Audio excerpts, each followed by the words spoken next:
Greetings, brothers and sisters, wherever you are, and I greet you in the name of the Savior, our Lord Jesus Christ. I am the presenter today, Brother Abinicio Kamulongwe, and our topic for today is entitled The Bible. The Bible. The purpose of this Bible study is to review the truth about the Bible, its origin, history, importance, and power. We move on. All right.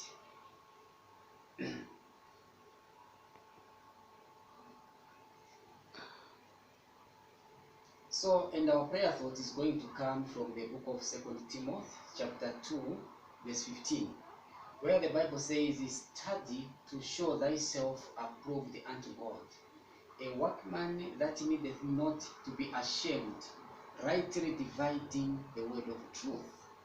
So this is our prayer thought for today. Therefore, we will have a word of prayer. We thank you, Father above in heaven, for this opportunity to study your word.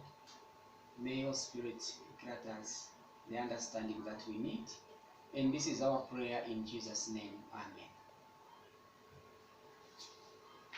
And in introduction, we are going to read first from the book Great Controversy, page 5 and paragraph 2. That is the page 5 of the Roman numerals. There we find these ways of inspiration, that during the first 2500 years of human history, there was no written revelation. Those who had been taught of God communicated their knowledge to others, and it was handed down from father to son through successive generations. The preparation of the written word began in the time of Moses, and inspired revelations were then embodied in an inspired book.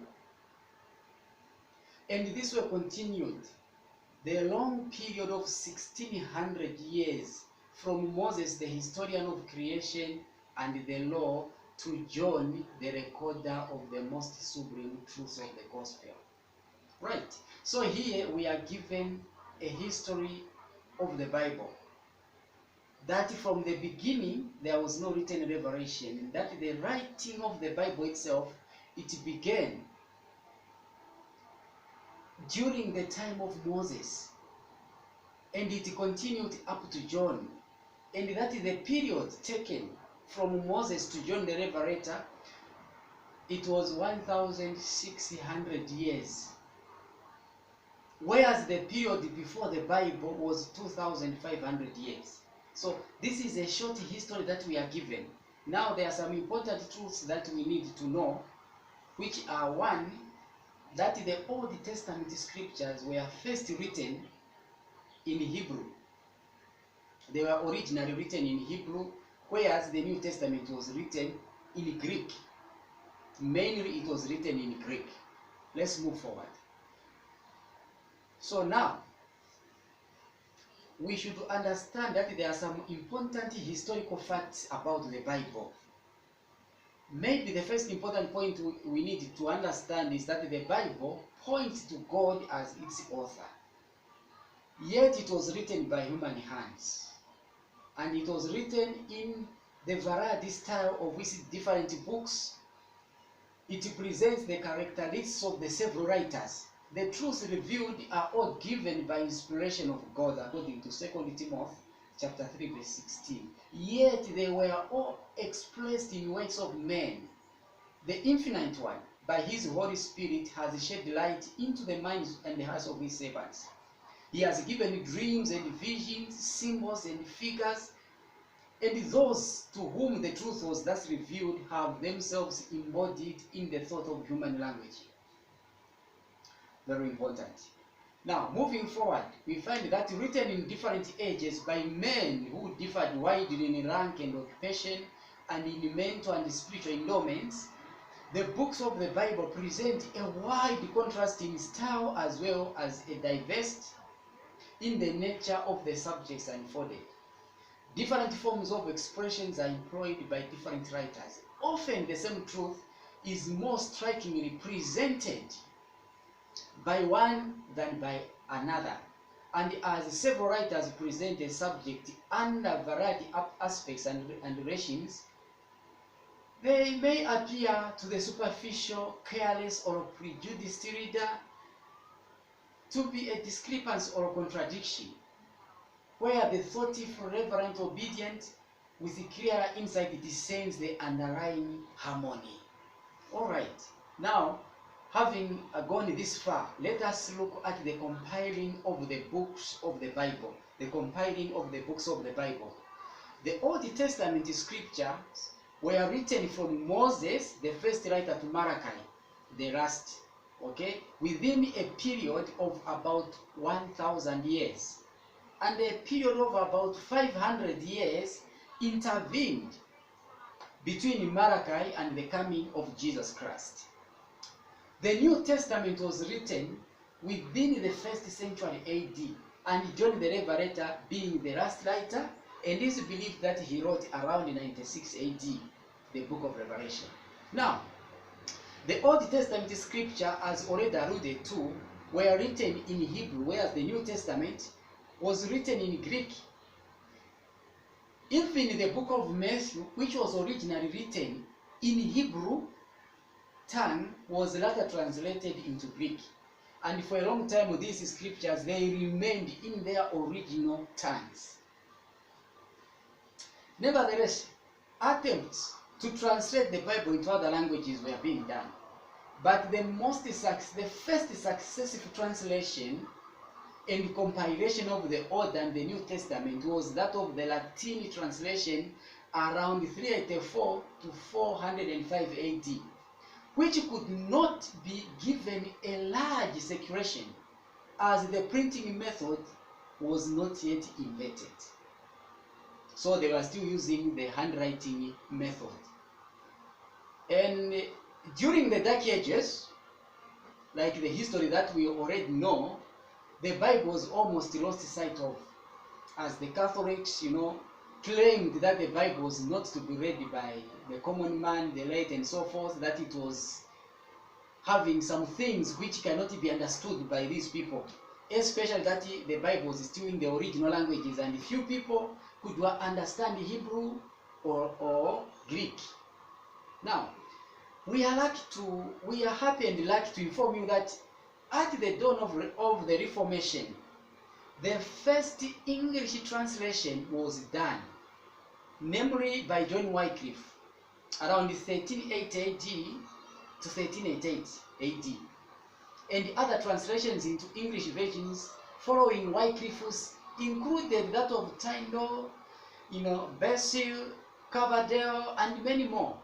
Unfortunately, these Bibles or these translations from English, from the original tongues of the Bible, from the original languages, they all suffered a wholesale of bannings around 1527 AD. They were seriously banned and prohibited circulation. But even if the banning of the Bibles continued, yet many other translations were being done as well. The most notable is the King James Version, which was authorized by King James himself around 1611 AD. Under the authorization and demand of the king, it was translated and authorized and published. And the command was to translate the Bible without additions or mistakes. Then this Bible, after it was authorized, the King James Version, by King James himself, it was given a wide circulation. And you must remember that at that time the printing method was already invented, so it was easy and quick to do the work. But, after this authorization, then a way was opened for the liberty of publishing the Bible into all languages, and many Bible societies were established. And most notable of the three leading ones are: one, the British and Foreign Bible Society, which was organized and established in 1804. The American Bible Society and the National Bible Society of Scotland were later established as well. All right. Now, the British and Foreign Bible Society has translated the Bible so far in more than 700 languages, and have given circulation and have printed billions of Bibles. Now, let us come to another point of our concern, the Bible and the Scriptures. We look at the Bible and the Scriptures. The Bible is a sacred book containing the revelations of God. It has two parts, the Old and the New Testament. The writings of the Bible were or are called the Scriptures, according to Matthew chapter 21, verse 42, and 2 Timothy chapter 3, verse 16. They are also called the Word of God, according to Luke chapter 8, verse 21. Now, the Bible was not given by the will of man, but by inspiration of God. This is according to Peter 1, verse 21. Okay, and 2 Timothy chapter 3, verse 16. Perhaps now let us look at the importance of the Bible. The importance of the Bible. In 2 Timothy chapter 3, verse 15, the Bible reads as follows. And that from a child thou hast known the Holy Scriptures, which are able to make thee wise unto salvation, through faith which is in Jesus Christ. Verse 16, all Scripture is given by inspiration of God, and is profitable for doctrine, for reproof, for correction, for instruction in righteousness, that the man of God may be perfect, thoroughly furnished unto good works. So we are seeing the importance of the Bible. It is good for doctrine, for corrections, to make you a perfect man in Jesus Christ. Again in Romans 15 verse 4, for whatsoever things were written aforetime were written for our learning, that we through patience and the comfort of the Scriptures might have hope. Maybe we can see that these things, the Bible, which are written in the Bible, things written in the Bible were written for our learning, so that we may have hope and faith even in Jesus Christ. Okay?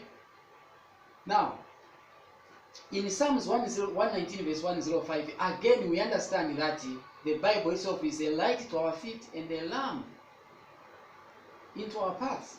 Therefore, when we have the Bible, we have light and we know what to do and what not to. Fine. Let us look at the need to study the Scriptures. The need to study the Scriptures. Why should we study the Scriptures? Now in John 5 verse 39, Jesus says, search the Scriptures, for in them ye think ye have eternal life, and they are they which testify of me. So in the Scriptures, when we study them, then we are going to have eternal life. Also Acts chapter 17 verse 11. There again, the Bible says, these were noble men, these were noble than those of Thessalonica, in that they received the word with all readiness of mind, and searched the Scriptures daily whether those things were so. So they were using the Scriptures to confirm if the words of Paul were correct or they were in accordance with the Scriptures, and as such they received promotion or recommendation. In 2 Timothy chapter 2 verse 15, the Bible again says, study to show thyself approved unto God, a workman that needeth not to be ashamed, rightly dividing the word of truth. Okay, so when we study the Scriptures, we shall become approved by God, and we shall not be ashamed to give the Scriptures in the very way that it is given to us. We shall be able to rightly teach it, rightly divide it. Corinthians 2 verse 10 also says that, but God hath revealed them unto us by his Spirit. For the Spirit searcheth all things, ye the deep things of God. There what we see again is that we cannot understand the Bible on our own unless we use the Holy Spirit of the Lord. When the Spirit comes unto us, it shall guide us unto all the truth, and we shall have an understanding of the Scriptures. Alright. So, also the other part we need to look at is to understand that there is power in the Word of God. In John 6 verse 63, again the Scripture tells us that it is the Spirit that quickeneth. the flesh profiteth nothing. The words that I speak unto you, they are spirit and they are life. So the spirit of the words of Christ, the words of the Bible, they are spirit and they are life. So there is power. They give life unto the person who has them. Again in 1 Peter 1 verse 23, the word of God makes us a new creation and we are born again by the word of God. So it is the word of God that makes us to be born again, for we are born again by the word of God. When it abides in us and it lives in our hearts and we obey it, then we become a new creation in the Lord. For the old man completely perishes and we become a new creation in the Lord. Even if the word has power to recreate us anew and we become clean by the word of God, yet the word can only have power in us if it abides in us and if we become doers of the word, not mere hearers. That's according to James 1 verse 22. Alright. The word of God has power to give life. You know, Jesus is said to be the word of God. Therefore, when we read the word, we learn of him and his ways. Thus, his life is imparted to us. His character is imparted to us. Hence, we shall have life eternal in us when we believe in the word of God. And even if we were to die, but because we believed in the Lord, then we will be assured that we shall have life eternal when we shall be given to all the saints of God. The Bible reveals Jesus all in all.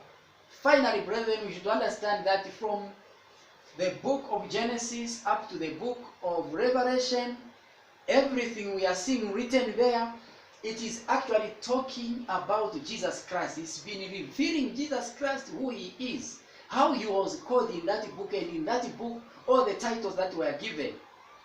That's why Jesus said, search the scriptures, for in them we think of life eternal. They are they which testify of me. So the scriptures, from beginning to the end, they are testifying of Jesus Christ. Even when we read in the book of Luke, chapter 24, verse 27, we find that Jesus himself, he says, and beginning at Moses and all the prophets, he expounded unto them in all the scriptures the things concerning himself. Therefore, if we study the scriptures, we can read as well. We can see Jesus all through the Bible, brethren. Therefore, the Bible itself is complete to save mankind as it reveals Jesus Christ. From Genesis up to the Revelation, the plan of salvation is then completed. When we read in the scriptures, we are able to see how God planned how to save us.